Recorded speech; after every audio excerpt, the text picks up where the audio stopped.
Aujourd'hui, je vous propose de faire un tour d'horizon de ce qui se passe aux États-Unis en ce moment, particulièrement à Los Angeles, en réaction à la politique de Donald Trump.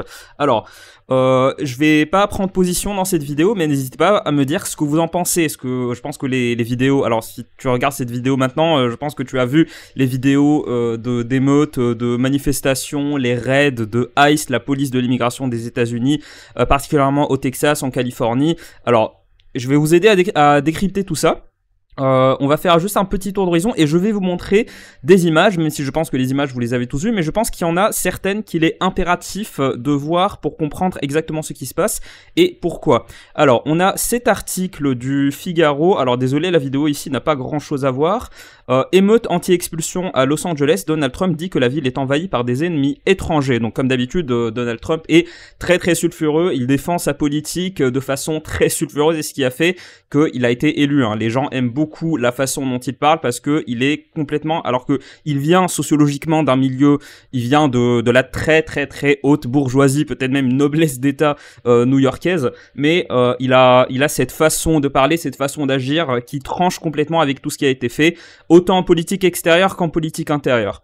Alors, par rapport à la politique intérieure, on va lire cet article du Figaro. Je vais essayer très rapidement de résumer dans cette vidéo ce qui se passe, comme ça, même si t'as vécu sous un rocher ces derniers jours, tu pourras aisément comprendre ce qui se passe. Alors, un couvre-feu est entré en vigueur mardi soir dans le centre de Los Angeles que Donald Trump a promis de libérer d'une invasion, selon lui, d'ennemis étrangers au 5e jour d'affrontement entre forces de l'ordre et manifestants, opposés aux expulsions musclées de sans-papiers.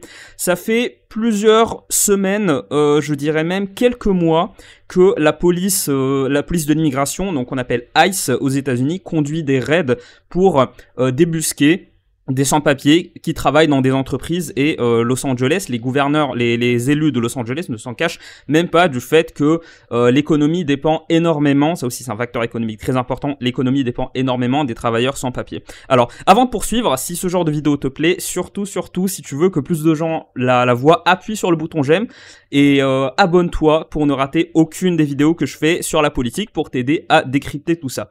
Alors, par rapport au couvre-feu, on y reviendra plus tard, je vais vous montrer quelques vidéos, mais ce qu'il est nécessaire de comprendre, c'est que la police la police de l'immigration aux États-Unis, celle qui s'occupe de débusquer, d'arrêter et d'enclencher des procédures d'expulsion, c'est la police fédérale de l'immigration qu'on appelle ICE. Ils ont conduit, ça fait des mois qu'ils conduisent des raids. Les premières vidéos, je me rappelle que c'était en avril qu'on a eu des raids. Et ça a provoqué énormément de réactions très négatives, des gens qui ont manifesté, ils ont fait des blocages, des gens ont manifesté, et ça a dégénéré en émeute. Trump a dû balancer la garde nationale. On a eu des gens comme ça, des citoyens qui s'opposaient directement à la police, qui sont venus physiquement s'opposer à la police pour éviter que des gens soient arrêtés et déportés, puisque pour le coup la politique immigrationniste des États-Unis, qu'importe que ça soit Trump, Biden, Obama, George Bush, qu'importe, c'est une police qui est extrêmement stricte. Si on te débusque, c'est la déportation garantie. À part dans certains cas, au bout de batailles judiciaires qui durent des mois, voire des années. Mais généralement, tu es déporté. Généralement, si t'es sans papier aux États-Unis, tu es déporté, c'est garanti. Ça a dégénéré en émeute et maintenant on observe, et c'est ce qui est très important à comprendre, on observe un bras de fer entre Trump, qui est très inégal, entre Trump et le gouverneur de Californie, Gavin Newsom. Je vous conseille de regarder cette vidéo. Normalement les sous-titres sont disponibles. Il a fait ce qu'ils appellent une adresse, une allocution télévisée pour s'adresser aux Américains, pour critiquer de façon très véhémente la politique de Donald Trump. Gavin Newsom, personnalité démocrate qui est très connue, ça fait je me souviens qu'il était gouverneur même sous le Covid. Il a été très critiqué pour ça. C'est une personnalité démocrate majeure et je pense qu'il est en train de préparer, je suis pas le seul, même le New York Times pense la même chose, il est en train de préparer 2028, donc les prochaines élections, parce que franchement Kamala Harris c'est cassé la gueule. Je ne vois pas énormément de personnalités démocrates qui pourront faire face soit à Donald Trump, soit à J.D. Vance. Donc, il profite de ce moment, tout est politique. Tout est politique. Il profite bien évidemment de ce moment pour marquer son hostilité ouverte à Donald Trump et s'exprimer sur ces sujets-là, ce qui permettra d'assurer sa candidature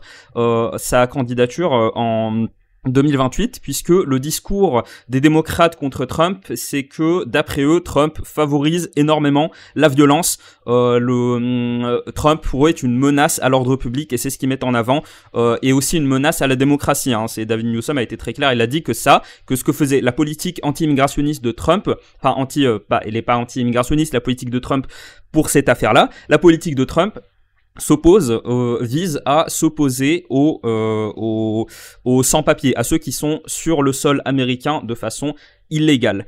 Donc voilà, bien évidemment, ils y sont opposés. Je vous conseille de regarder cette vidéo pour bien comprendre ce qui se passe. On va poursuivre la lecture de l'article. Depuis vendredi, la deuxième plus grande ville américaine à forte population d'origine hispanique est le théâtre de heurts entre protestataires dénonçant des raids de la police fédérale de l'immigration contre les sans-papiers et des forces de l'ordre en tenue anti-émeute. Ces affrontements sont néanmoins restés sporadiques et localisés. Pour le coup, c'est vrai. Ne tombez pas dans le panneau. Les États-Unis, c'est un très grand territoire. C'est 50 États différents. C'est pas 51, c'est 50 États différents, dont la Californie. Et ce qui est très important à comprendre, c'est que on ne peut pas comprendre la politique américaine, surtout pour des enjeux sécuritaires. On ne peut pas la comprendre avec un œil français ou européen en termes de politique. Les États, donc les États-Unis, ce n'est pas un État centralisé, c'est une fédération. Les États, dont la Californie, ont énormément de pouvoir. Quand on parle de politique locale, on parle assez peu du président, on parle surtout du gouverneur, de son administration. Voilà, ce sont des États. Et quand on dit État, de la même façon que la France est un État, que l'Allemagne est un État, ce sont des États séparés avec des histoires, des cultures différentes. Et il y a, dans les moments qui sont historiquement importants pour les États-Unis en termes de politique intérieure, il y a toujours un bras de fer entre les États fédérés et l'administration fédérale, donc ce qu'on appelle les États-Unis d'Amérique. On parle de Trump, lui il est le chef de l'État, donc il y a toujours ce bras de fer entre l'État fédéral et les États fédérés. Voilà. Il y a le système, le fameux système de comment ils appellent ça, la répartition des compétences en termes de subsidiarité, c'est-à-dire tout va par le bas et ce qui n'est pas possible d'assurer par le bas au niveau des États est assuré par l'État national, par l'État fédéral. Mais en fait, c'est plus exactement le cas. On a une répartition des compétences qui se fait davantage en termes de jurisprudence, c'est-à-dire les décisions de la Cour suprême. Beaucoup plus que, comme en France, ce qui régit les relations entre les régions et l'État, c'est la Constitution, c'est certaines lois organiques. Aux États-Unis, c'est beaucoup plus brouillon que ça, et ça mène, voilà, c'est extrêmement politique, ça mène à ce genre de bras de fer. Je vous propose de poursuivre la lecture de l'article. Les rues sont restées relativement calmes mardi dans le centre-ville, y compris dans le quartier de Little Tokyo, après un face-à-face nocturne entre des manifestants et des policiers. Cependant, les agents de la police de Los Angeles sont intervenus pour procéder à des arrestations parmi quelques centaines de manifestants devant un tribunal. Un peu plus loin, une centaine de personnes sont brièvement rendues sur une autoroute. Je vais vous montrer la vidéo qui est assez marrante. Alors que le président républicain qui fait planer la menace de recourir à l'état d'urgence a ordonné le déploiement de milliers de militaires supplémentaires, il me semble qu'il a, alors à vérifier, mais je pense que jusqu'ici, on est le 11 juin actuellement. Il me semble qu'il a appelé des Marines, c'est-à-dire des militaires américains qui sont formés pour des interventions extérieures. Ça montre la gravité de la situation. Voilà, j'aurais dû poursuivre la lecture. Des centaines de Marines sont attendus en renfort dans la mégapole californienne. Les Marines, c'est l'armée, ce sont des militaires, voilà, ils sont déployés, ils peuvent être déployés bien évidemment, puisque c'est la compétence du président fédéral, c'est la compétence de Donald Trump, ils peuvent être déployés dans des situations qui le nécessitent. Est-ce que la situation nécessite le déploiement de Marines ou pas ? Je ne suis pas sur place, je suis pas journaliste, je ne suis pas sur place pour juger. On va voir les vidéos après pour que vous faisiez votre propre avis. Surtout, dites-moi ce que vous en pensez en commentaire, c'est très important de parler de ce genre de sujet. Et les commentaires, ça favorise le référencement de la chaîne, voilà. Alors, cette anarchie ne se poursuivra pas, a lancé Donald Trump. Nous ne permettrons pas que des agents fédéraux soient attaqués et ne laisserons pas une ville américaine être envahie et conquise par des ennemis étrangers. Il a menacé de recourir à l'Insurrection Act, régime d'état d'urgence qui confère au président le pouvoir d'utiliser les forces armées dans des missions de maintien de l'ordre sur le territoire américain. Voilà, ça c'est la situation actuelle. On va passer aux images. Alors déjà, petite parenthèse assez rapide, on parle de Calexit, l'idée que la Californie en tant qu'État fédéré, est-ce qu'il pourrait faire scission, c'est-à-dire proclamer son indépendance ? Non, non, absolument pas. Si la Californie, alors légalement, Légalement, ça se discute énormément et même légalement, c'est très tendu. Mais dans les faits, non, absolument pas. La Californie ne peut pas comme ça décider de faire sécession. Ça, je pense que c'est pas vraiment ce ne sont pas vraiment des préoccupations de ceux qui sont sur le sol américain. C'est pas ça leur préoccupation. Leur préoccupation, bien évidemment, ce sont toujours des enjeux politiques, des enjeux sécuritaires. Les images, ça ressemblait à ça. Donc voilà, je vais vous traduire ce tweet. Des agents fédéraux, incluant ICE, la police de l'immigration, Border Patrol, c'est la police aux frontières. Est-ce que c'est la douane? Je sais pas. C'est la police qui surveille les frontières pour vérifier qu'il n'y a pas de déplacement illégal. Ils ont conduit des raids à Home Depot, c'est un magasin aux États-Unis. Etc. Là, ils nous donnent l'adresse à Los Angeles et on nous dit que ça a causé rapidement de très grosses protestations et des manifestations. Et les manifestants il y a eu des heurts, des échauffourées entre les manifestants et la police, ICE et la Border Patrol. Là, on sait qu'il y a aussi les Marines qui sont sur le coup. On parle même, alors je vais vous montrer la vidéo, il y aurait des manifestants qui auraient ouvert le feu, donc ça conduirait à une situation de quasi-guerre civile en Californie. Alors, donc ça, voilà, les images, ça ressemble à ça, donc il y a eu des raids avec des manifestants, et on a vu, on les voit toujours, des drapeaux mexicains. Alors, est-ce que c'est... Comme ce que les journalistes français ont dit, est-ce que c'est une tentative de montrer la mexicanité de la Californie parce que une partie de la Californie était mexicaine à un moment? Franchement, non, c'est pas du tout ça. Hein. Pour moi, ces drapeaux, ça n'a pas de but territorial ou quoi que ce soit. Pour moi, c'est tout simplement identitaire. Voilà, c'est tout simplement identitaire. De la même façon qu'en France, et là, on peut faire une petite comparaison. En France, tu ne trouveras jamais de drapeau tricolore dans des manifestations dans des cortèges de gauche, ce sont des cortèges pour des manifestations, par exemple la fête du travail, des manifestations comme ça, tu ne trouveras jamais de drapeau tricolore parce que le drapeau tricolore est associé au patriotisme qui est une valeur que déteste la gauche. De la même façon, quand on a ce genre de manifestation, ça va plutôt être des drapeaux étrangers. Là, en l'occurrence, le drapeau mexicain, le Mexique étant le pays d'origine de beaucoup de ces travailleurs illégaux qui sont menacés par la police et par la police aux frontières de déportation. Voilà, on menace de les déporter. Pour moi, ce sont des symboles. La politique, faire de la politique, c'est tout faire pour que tes symboles occupent l'espace public. Voilà, aujourd'hui, la politique, à l'ère des réseaux sociaux, c'est ça. Ce sont des symboles. Et les symboles, dans cette histoire, dans toute cette affaire d'émeutes, de gens qui devraient être déportés, tout ça, c'est rempli de symboles. La politique américaine, généralement, comment nous on l'aperçoit partout ailleurs dans le monde, c'est une politique qui est chargée de symboles. Donc on a cette vidéo, je vais pas vous montrer le son, de toute façon c'est en anglais, ma chaîne est francophone, je vais pas vous embêter à chaque fois avec des trucs en anglais, mais on a la maire de Los Angeles qui a déclaré un couvre-feu entre 8h, donc 8h du soir et 20h et 6h du matin. Donc là on a 3 acteurs principaux à retenir.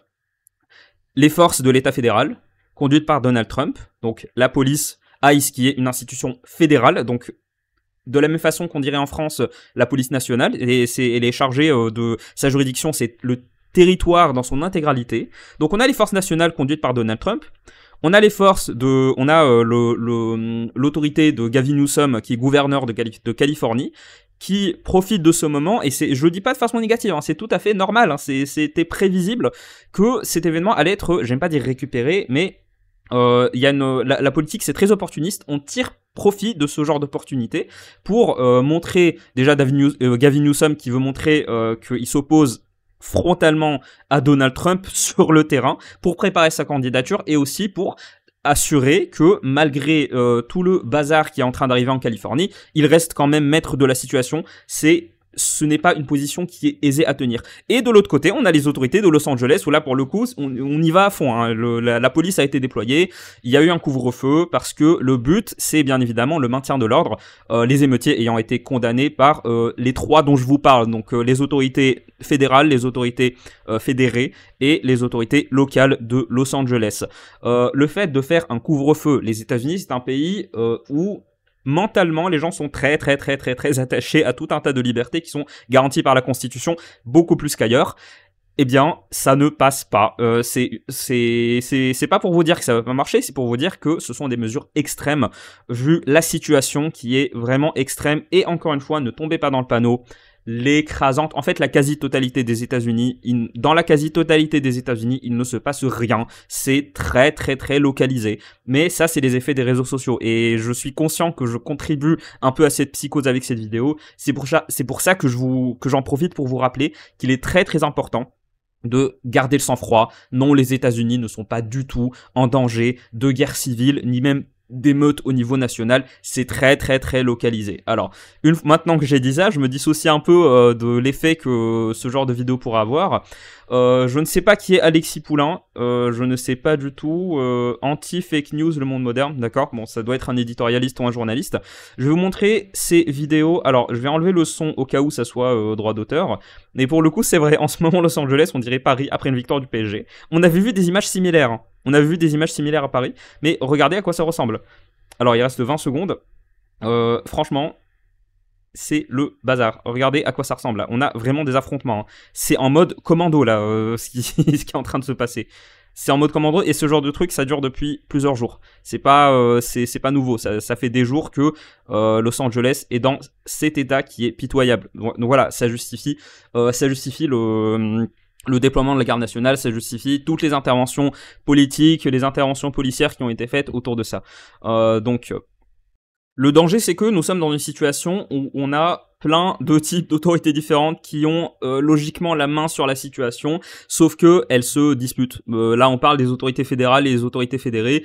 Il y a vraiment un bras de fer, c'est extrêmement politique. Le côté politique, qu'on le dise, hein, le fait que ça soit Donald Trump, qui est le président le plus controversé, le président américain le plus controversé qu'on ait eu ces 50 dernières années, le fait que ça soit Donald Trump, le fait qu'il y ait un moment politique Donald Trump, là, entre 2024 et 2028, ça n'arrange pas du tout les choses parce que ça cause énormément de tensions. Trump, ce n'est pas quelqu'un qui va ménager ses adversaires, hein. Quand il attaque au niveau verbal, il y va frontalement et franchement, dans ce genre de situation, ça n'arrange rien, ça mène à encore plus de tensions, que ça soit de la part des manifestants ou alors des autorités locales qui sont ouvertement, et depuis 2016, depuis la campagne pour les élections de 2016, ouvertement, ils sont contre Donald Trump. Alors, là, on passe aux images qu'il faudrait vérifier, parce que je ne suis pas sûr. J'étais très hésitant à vous montrer ces images. Je ne sais même pas si j'ai le droit de le faire sur YouTube.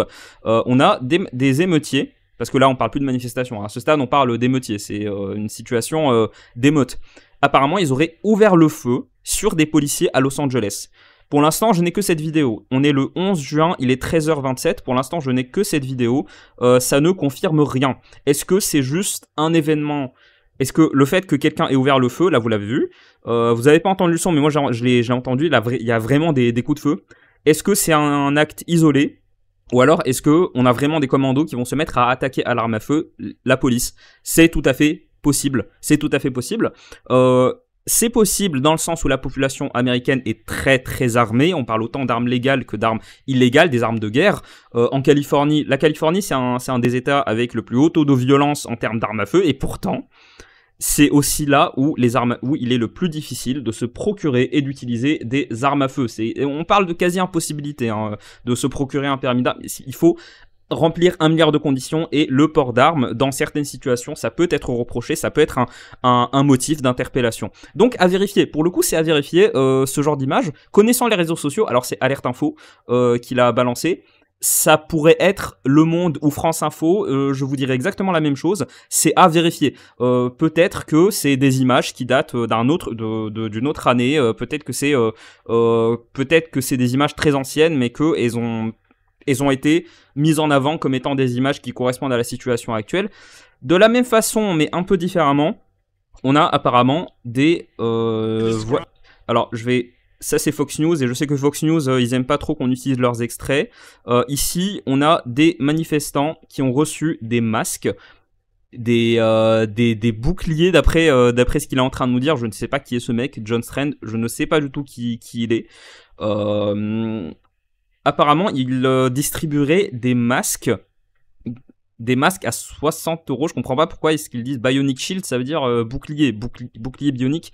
Et là, on voit clairement des masques qui sont distribués. Donc, on va voir ça.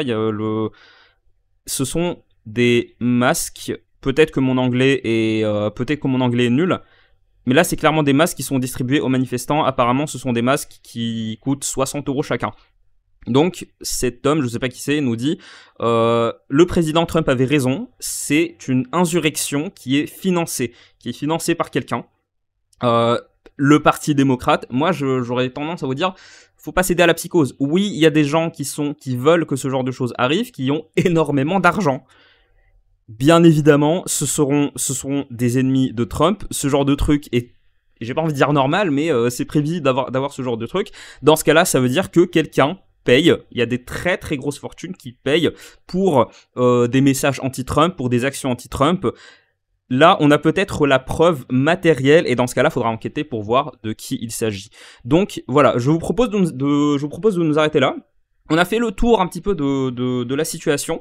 Encore une fois, moi, ce à quoi je peux vous en rejoindre, c'est de suivre cette actualité, mais en même temps de vous dire que ça ne concerne que de très très petites portions isolées. Pas isolées, mais c'est Los Angeles, c'est quand même un centre névralgique au niveau des États-Unis, au niveau culturel, au niveau politique, au niveau de l'opposition à Trump. Et ça aussi, il faut le garder en tête.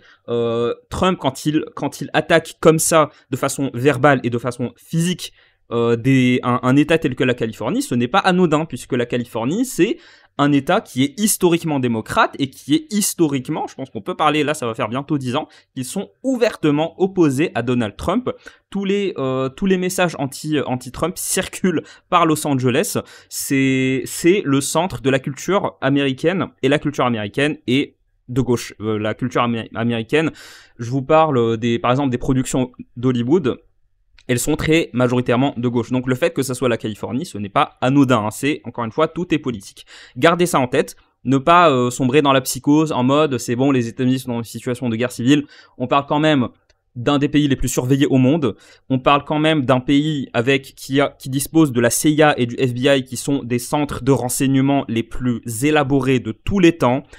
On parle quand même de la première puissance militaire mondiale. Non, les États-Unis ne vont pas sombrer dans la guerre civile pour des trucs comme ça. Il y a eu des émeutes dans l'histoire des États-Unis qui étaient beaucoup plus graves, qui étaient beaucoup plus qui se passaient sur des échelles qui étaient autrement plus larges que ça. Les États-Unis n'ont pas sombré dans la guerre civile. Pour le coup, l'administration Trump n'est pas une administration, comme disent certains, qui va conduire les États-Unis à l'effondrement ou quoi que ce soit. On peut en penser ce qu'on veut. Moi, je m'oppose un peu à ces discours de psychose. Donc, suivez l'actualité. Si jamais il y a du nouveau, je vous en ferai part sur ma chaîne. Et c'est pour ça qu'il faut appuyer sur le bouton j'aime pour favoriser ma chaîne dans l'algorithme et s'abonner pour ne rater aucune des prochaines vidéos. On se dit à demain pour la prochaine fois. Salut!